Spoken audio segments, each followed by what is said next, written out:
শহরের যে চিত্র আমরা দেখতে পাচ্ছি, তোমার কি মনে হয় যে শহর এখন কোন দিকে যাচ্ছে, কি রূপ নিচ্ছে শহর এখন? এই চিত্রটা খুব একটা নতুন কি, মানে আমার কাছে তো নতুন আসছে না। এই চিত্র বোধহয় চিরন্তন এবং শাশ্বত চিত্র।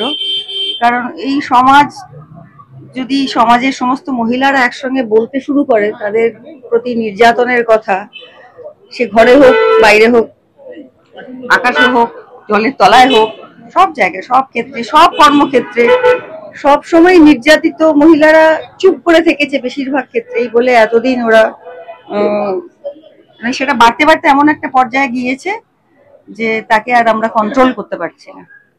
এবারে ইদানিং আমরা বলা শুরু করেছি কিছুদিন হলো, কারণ সেটা এমন একটা, দেখুন, এই যে মলেস্টেশন, তার বিভিন্ন লাঞ্ছনার ব্যাপারগুলো আছে, সেগুলো মহিলারা কি করে, হজম করে নেয়। এখন যেটা হচ্ছে যে নিরাপত্তা বলয়ের মধ্যে তাকে বিভৎস নৃশংসভাবে খুন করা হচ্ছে, মানে তাকে প্রাণেও বাঁচতে দেওয়া হচ্ছে না। এর বিরুদ্ধে তো সোচ্চার হতেই হবে। মানে বেঁচে থাকার অধিকারটুকুও কি নেই? মানে নির্যাতিত হওয়ার অধিকার তো আমরা মেনে নিয়েছি, ঠিক আছে, আমরা নির্যাতিত হচ্ছি, কিন্তু বাঁচবার অধিকার সেটা কে দেবে?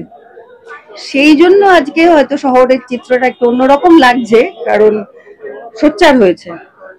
কারণ বেশিরভাগ ক্ষেত্রেই এই এই মিছিল বা এই প্রতিবাদের যে হাঁটা, সেটা আয়োজন করতে গিয়েও দেখলাম বহু লোকের বিরুদ্ধে বলছে, ও হাঁটলে আমি হাঁটবো না, উনিও তো এই রকম, ইনি সেই রকম। এবার মুশকিলটা হচ্ছে এখন বলছে আমি তার পাশে হাঁটবো না, তখন কি হয়েছিল? যে দিনের পর দিন নির্যাতিত হওয়ার সময়, তারপরে তখন আমরা কি আমাদের সংকোচ, লজ্জা, সংশয়, ভালো হয়ে থাকা, লক্ষ্মী মেয়ে হয়ে থাকার এই যে আমাদের আকাঙ্ক্ষা, এগুলো কি আমাদের আটকে দেয়? মানে প্রতিবাদ করবার বা মুখ ফুটে বলবার যে এখন এসে তো বলে লাভ নেই, তখন বললে হয়তো ও একা যে বলছে আজকে আমি হাঁটবো না, সে যদি একা আওয়াজটা তুলতো, নিশ্চয়ই তার পাশে আরো 100 জন মেয়ে দাঁড়িয়ে পড়তো, কিন্তু সে নিজেই ভরসা করে বলতে পারেনি। এই ভরসাটা কোথায় হারাচ্ছে, কোথায় আমাদের ভয় হচ্ছে, সমস্ত মেয়েদের কোথায় ভয় হচ্ছে, সেই জায়গাটা খোঁজাটা সবচেয়ে আগে জরুরি। যে ভয়টা কাটাবো কি করে? মানে আমি আমি নিজেও বলছি যে এই যে মিছিলের মধ্যে, সেদিনকে আমরা রাত্রি 12টা কি 2:30 অব্দি, 3টে অব্দি মিছিলে আমরা হাঁটতে পারি, সবাই মিলে দলবদ্ধ হয়ে প্রতিবাদ করতে পারি, তো একা নির্জন কোন স্থানে গিয়ে একা ঘুমিয়ে পড়তে বা হাঁটতে পারি কি একটা মেয়ে হয়ে? তুমি বল, পারবে? পারবে না। অসম্ভব আতঙ্ক হবে। এই আতঙ্কের পরিবেশটা কবে যাবে? কারণ আমাদের যে ভরসা করার লোক তো কমে গেছে। একই ভরসা যাকে করব সেই হয়তো দেখা যাবে, যাকে ভরসা করে তুমি গেলে তারাই নির্যাতন বা ধর্ষণ বা খুন এসবগুলো করছে। সেই কারণেই বলছি যে নিরাপত্তার বলয়ের মধ্যে থেকেও আমরা অসহায়।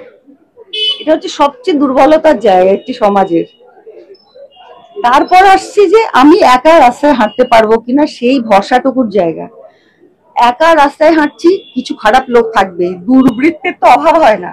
মানুষ বদ হয়, সৎ হয়, আর কোনো জাত ধর্ম আমি মানি না। মানুষ দু ধরনের হয়, একদল বদ আর একদল সৎ। এবারে আমি একা যাচ্ছি, খুব মস্তানি দেখিয়ে বেরোলাম, কিছু দুর্বৃত্ত তাদের স্বভাব সিদ্ধ কাজ অনুযায়ী সে হয়তো আমাকে অ্যাটাক করতে পারে, কিন্তু সেটা সেখানে আমাকে যেতে হবে আমার যথেষ্ট সিকিউরিটি নিয়ে। মানে আমি এমন ভাবেই যাব যে মহিলা পুলিশেরা যায় না, কত ভয়ঙ্কর ভয়ঙ্কর জায়গায় তাদের যেতে হয়, তারা যথেষ্ট সিকিউরিটি নিয়ে যায়, তারা সবল সেখানে যাওয়ার। আমাদের প্রত্যেকটা মহিলাকে সেই রকম সবল হতে হবে এবং সেই রকম সিকিউর থাকতে হবে সবসময়, যাতে 4টে লোক এলে আমরা তাকে অ্যাটাক করতে পারি। সেটা গেল হচ্ছে কিছু দুর্বৃত্ত আক্রমণ করছে যখন, থাকবেই, সে কিছুতেই আটকানো যাবে না। সব লোকের সাইকোলজি তো সমান হয় না, সাইকোপ্যাথ আছে, সাইকোলজিক্যাল ডিসঅর্ডার থাকে অনেক লোকের, তারা বেড়ে উঠেছে, গ্রুমড হয়েছে, তারা জানে মহিলা ভোগ্য বস্তু, তাদের অ্যাটাক করতে হয়, তাদের খারাপ কথা বলতে হয়, তাদের আটকানো যাবে না। তাদের জন্য আমাদের স্ট্রং হতে হবে, সেই জায়গায় হলাম।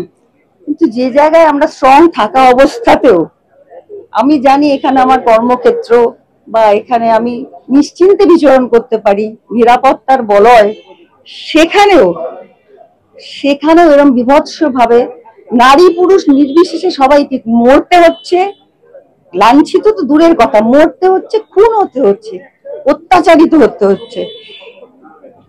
এই এই সমাজটা মানে কি, মানে আমাদের পরের জেনারেশন বা আজকে যে বাচ্চা মেয়েটি জন্মালো তাকে এই সমাজ আমরা তুলে দিচ্ছি তো। তাহলে কিসের আমরা আধুনিক হয়েছি? আমরা কিরকম আধুনিক হয়েছে আমি তোমায় বলছি। আমরা হয়তো ডিরেক্ট কোনো মেয়েকে শারীরিক ভাবে অত্যাচার করতে পারছি না, কিন্তু ট্রোল করছি, মানে আমাদের জিভ দিয়ে তো আমরা করছি। সোশ্যাল মিডিয়া জিভ দিয়ে রোশন করার মতন লাগছে তো, বাক্য দিয়ে, শব্দ দিয়ে। সেটা আটকানো যাচ্ছে না তো। সে কি জামা কাপড় পরবে, কিভাবে হাসবে, সে ভুল কিছু বললে মানে অভদ্র ভাবে ট্রোল করা হচ্ছে, অভদ্র। সে ভাষা চিন্তা করা যায় না, এই ল্যাঙ্গুয়েজে কথা বলছে লোকজন আজকাল। একটা ওপেন প্ল্যাটফর্ম পাওয়া গেছে যেখানে যে যা খুশি বলতে পারে, যে যা খুশি। তিনি ভুল কি ঠিক, আমি বলছি যে একদম আমাদের মাথার উপর যিনি বসে আছেন, যার হাতে আমাদের সরকারের দায়িত্ব, তিনিও একজন মহিলা, তাকেও ছাড়ছেন, তাকেও যা খুশি বলে যাচ্ছে লোক। সুতরাং এটা হচ্ছে আমাদের কালচার। ট্রোল করো, ট্রোলের মধ্যে দিয়ে হচ্ছে টর্চার করো, তাকে লাঞ্ছিত করো। মানেটা কি? মানে আমরা যত এগোচ্ছি টেকনিক্যালি, আমরা মডার্ন হচ্ছি, আমরা আধুনিক হচ্ছি, আমরা এগোচ্ছি নাকি?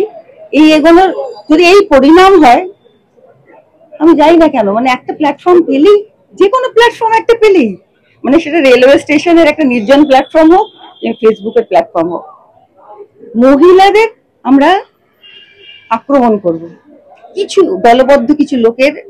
এটা এটা আমি জানি না, এটা বোধহয় উদ্দেশ্য। এই উদ্দেশ্য প্রণোদিত ব্যাপারটা বন্ধ করতে হবে। তখনই কিভাবে, সেটা হচ্ছে যে সেই জন্য সেই সব আটকানোর জন্য যাদের দায়িত্ব দেওয়া হয়েছে, প্রশাসন বলে একটি শব্দ আছে, যার প্রশাসনিক নাম হচ্ছে প্রশাসন, যারা আমাদের রক্ষাকর্তা, তাদের আমার মনে হয় আরো অ্যাক্টিভ হতে হবে, আরো অনেক বেশি অ্যাক্টিভ হতে হবে, অনেক বেশি শুনতে হবে। হ্যাঁ জানি অনেক লোক মিথ্যেও করে, যে কোনো একটা রুলস, কেউ ধরুন 490 এর মতন রুলস যখন ল জারি করা হচ্ছে, তখন সেটারও তার মিস ইউজ করছে। কিন্তু সেটা তো ওনারা এত এত লোক নিয়ে কালচার করেন, এত এত লোকের তাদের কাছে অভিযোগ জানাতে যায়, ওনারা তো, ওনাদের বোঝার কথা, প্রশাসনের বোঝার কথা, কে মিথ্যে বলছে কে সত্যি বলছে। আমার মনে হয় ওনারা যদি একটু দায়িত্বের সঙ্গে, একটু সহানুভূতির সঙ্গে, সহমর্মিতার সঙ্গে মহিলাদের ব্যাপারগুলো একটু ট্রিট করেন, তাহলে হয়তো আমরা অনেকটা বেশি সিকিউর ফিল করবো। এটাই আর্জি, আর কিছু না। প্রত্যেকটা, শুধু মহিলা বলে না, আমি বলবো যে জাস্টিস প্রত্যেকটা প্রাণীর জন্য। রাস্তায় পড়ে থাকা কুকুরটির জন্য যেমন লড়াই করলে তারও একটা বিচার পাওয়ার অধিকার আছে, নারী পুরুষ নির্বিশেষে সকলের, সকলের, প্রত্যেকটি জীবিত প্রাণীর অধিকার আছে। সেই অধিকারে, অধিকার যেন ক্ষুণ্ণ না হয়, ক্ষুণ্ণ শুধু না, তাকে যেন দলিত মথিত করে নষ্ট করে না দেওয়া হয়। এই জন্য আজকে আমরা বেরিয়েছি। আর বাজে কথা তো শুনতে হবেই, সেগুলো যে কোনো একটা প্রতিবাদ করতে গিয়ে বুঝতে পারি, যারা অতীতে, যারা হিস্ট্রিতে যাদের পড়েছে, যারা আন্দোলন করেছে, যাদের বিপ্লবী বলা হয়, তাদের কি কি সহ্য করতে হয়েছে। মুখের কথা নয় আন্দোলন করা, প্রতিবাদ করা, সত্যি মুখের কথা নয়। এর জন্য ধক লাগে, দম লাগে, পাওয়ার লাগে, ক্ষমতা লাগে, মনের জোর লাগে, গায়ের জোর লাগে। এগিয়ে আসুন, চলতে থাক, থেমে যেন না যায়।